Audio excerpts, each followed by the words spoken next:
Hello mga ka-DIY! Ito na naman po ako. Samahan niyo po ako sa aking paggawa ng basket. Recycled basket. Ayan. Ayan. Baso po siya ng galing sa fast food. Ayan.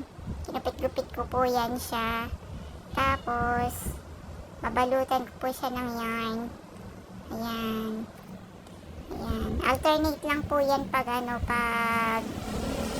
yarn. Ayan. Ganyan lang, paulit-ulit lang siya hanggang sa matapos yung mapuno yung baso. Ayan siya. Ayan. Yung mga basura natin ay marami tayong magagawa. Ayan, tulad yan. Ayan. Mini basket. Ayan.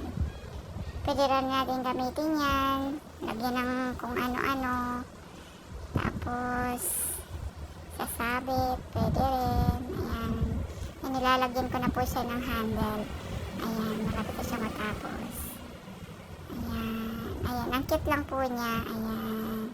Yan lang po yan. Atis po sa ball glass. Ayan. Tapos na po siya. Thank you for watching, guys.